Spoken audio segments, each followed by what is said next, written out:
बिस्मिल्लाहिर्रहमानिर्रहीम, अस्सलाम वालेकुम। आप देख रहे हैं मुझे मेरे YouTube चैनल पर और मैं मुज़म्मिल अवान हूँ। नवाज शरीफ साहब एक ऐसे वक्त में पाकिस्तान तशरीफ़ ला रहे हैं जब वो समझते हैं कि इमरान खान साहब की नालायकी और नाअहली का बोझ उठाने के लिए कोई तैयार नहीं है।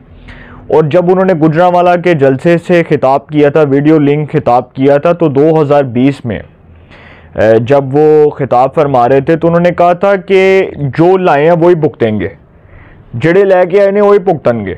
उनका कहने का मकसद ये था कि उस वक्त की जो पाकिस्तान की सिक्योरिटी इस्टेब्लिशमेंट जो इमरान खान साहब का एक तजर्बा कर चुकी थी 2018 के जुर्लू इलेक्शंस की सूरत में, वही भुगतेंगे। असी तो नहीं भुगतना भाई, ए भुगतन इन्होंने मुल्क का बेड़ा गर्क किया, खाना खराब किया, ए जानन ओ जानन, साडा कोई लेना देना नहीं है।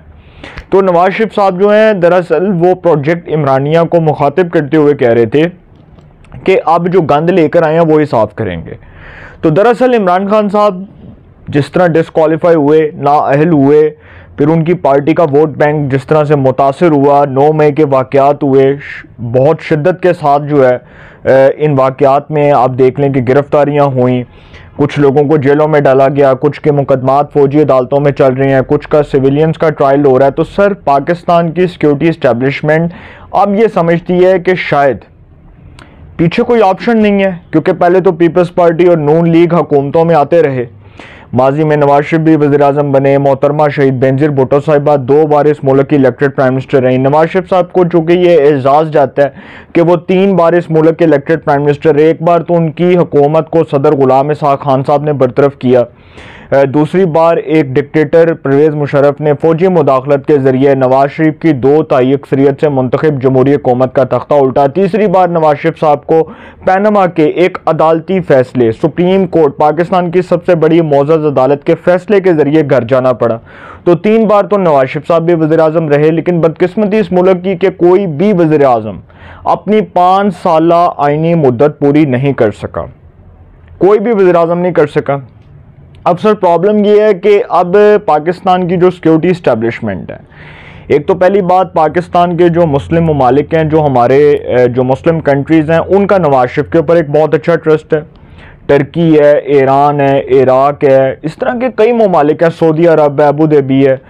तो नवाज शरीफ साहब जो हैं वो दरअसल एक बिज़नेस माइंडसेट भी रखते हैं, तो उनके ऊपर एतमाद इसलिए भी बहुत किया जाता है। फिर अब पाकिस्तान की सिक्योरिटी इस्टेब्लिशमेंट समझती है कि पाकिस्तान मुस्लिम लीग नून के अलावा शायद कोई ऑप्शन नहीं है, और अगर ऑप्शन मुतबादिल के तौर पर इस्तेमाल कर भी लिया जाए तो कोई इतना ताकतवर नहीं है।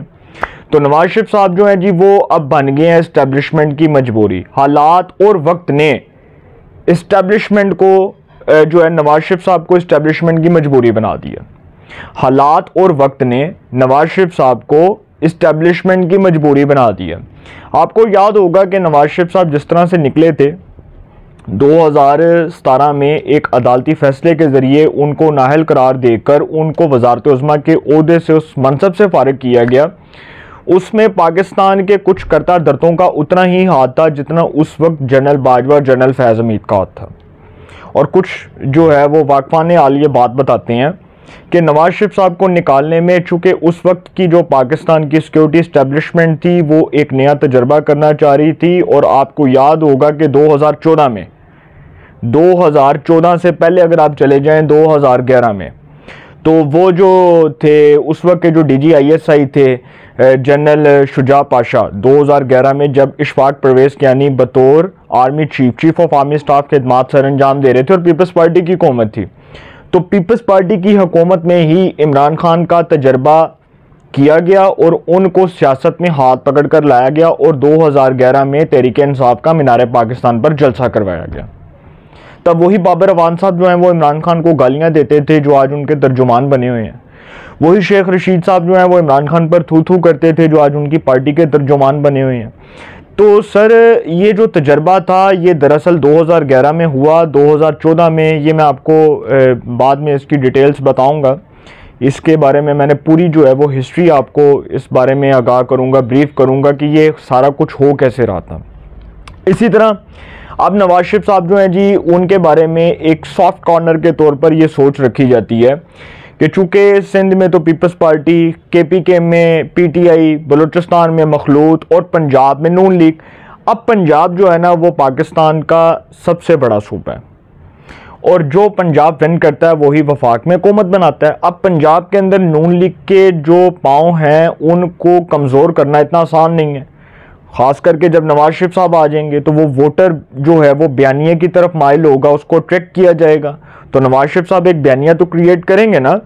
तो इसी तरह 2024 के जो आम इंतखाबात हैं उसमें कुछ जो पाकिस्तान के ताकतवर हल्के हैं वो ये समझते हैं कि नवाज शरीफ को चूँकि 2018 में पाकिस्तान के पॉलिटिकल सिस्टम से, इलेक्टोरल सिस्टम से एलिमिनेट करना बहुत बड़ी हमाकत थी, तो अब उसको वो स्पेस मिलनी चाहिए, डेफिनेटली मिलनी चाहिए। जब 2018 का इलेक्शन नवाज शरीफ के बगैर हो सकता है तो 2024 का इलेक्शन जो है वो इमरान खान के बगैर हो सकता है। इतनी बड़ी कोई बात नहीं है। जब आपने उन नताइज को, उन जो है वो रिजल्ट्स को कबूल किया था, तो अब आपको ये नताइज भी कबूल करने पड़ने हैं।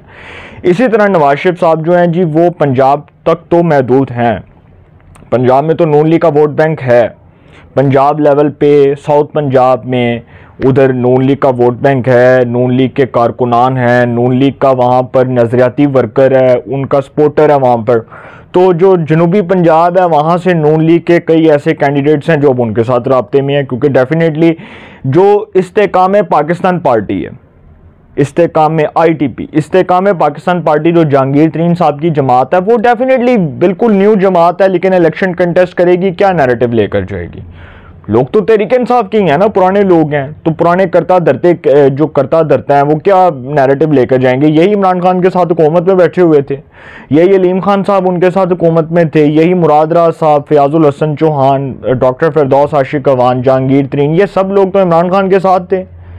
तो दरअसल नून लीग जो है उसको वो स्पेस मिल गई है और अब नून लीग के लिए इलेक्शन लड़ना इतना मुश्किल नहीं होगा, क्योंकि तहरीक इंसाफ तो तकरीबन एलिमिनेट हो गई ना।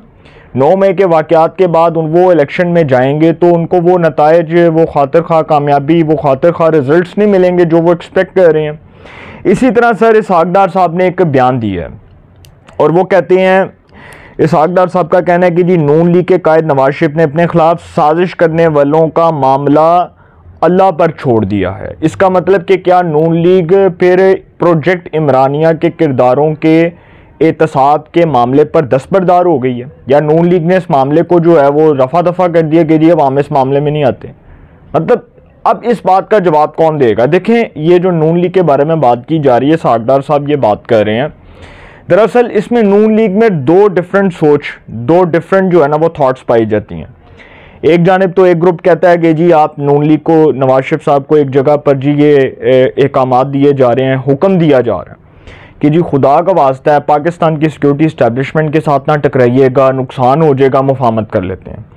एक जानिब कुछ लोगों का कहना है कि जी नहीं, कोई माफ़ी नहीं, कोई माफ़ी तलाफ़ी नहीं, जो बाजवा ने, फैज़ हमीद ने, साकिब निसार ने, गुलजार ने, उमर अता बंदयाल ने, आसफ सईद खोसा ने किया, इस पर कोई माफ़ी नहीं।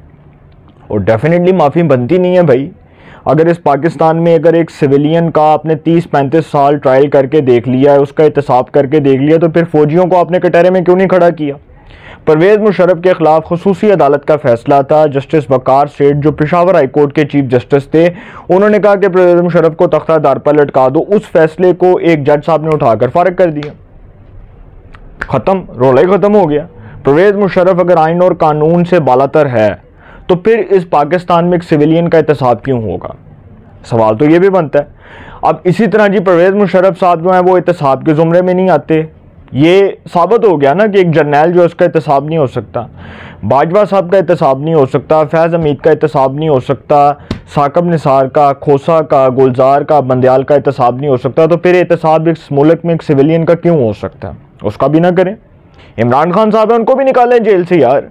नवाज शरीफ साहब थे, उनके खिलाफ जो हुआ उस पर सारे किरदार आकर कौम से माफ़ी मांग लेंगे जी, बट ठीक है, रोला मुक गया, ऐसी माफ़ी मांगने साढ़े को गलती हुई।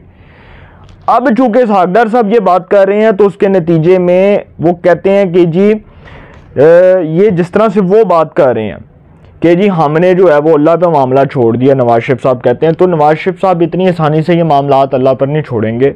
मैं उनको जानता हूँ, मैंने आपको पहले भी बताया कि वो अपने असूली मौक़िफ़ और अपने असल नज़रिए से पीछे हटने को एक कदम भी तैयार नहीं है, एक कदम भी वो पीछे हटने को तैयार नहीं है। और वो चाहते हैं कि जिस मौक़िफ़ के ऊपर, जिस असूल के ऊपर, जिस जगह पर वो डट गए हैं, अब उस जगह से आगे वो नहीं, उस जगह से पीछे नहीं वो जा सकते।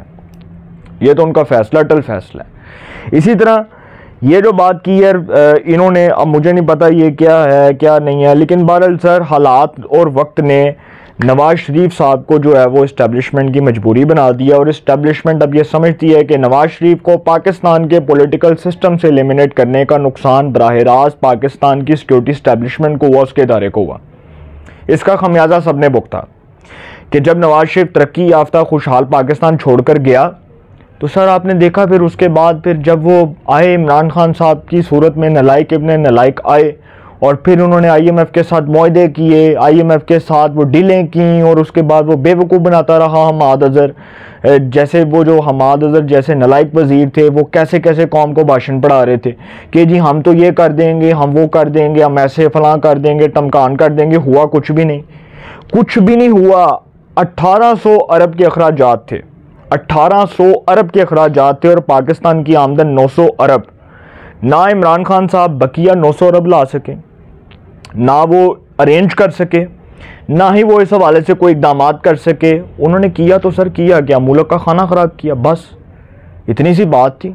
वो आए थे 3.5 साल उन्होंने हुकूमत की, और आकर जिस इस्टेब्लिशमेंट का हाथ पकड़ कर वो आए, बाद में उसी इस्टेब्लिशमेंट को गालियाँ देनी शुरू कर दी, उसी बाजवा को बाजवा डॉक्ट्राइन कहते रहे, उसी को डॉक्ट्राइन ऑफ नेसेसिटी का दर्जा देते रहे।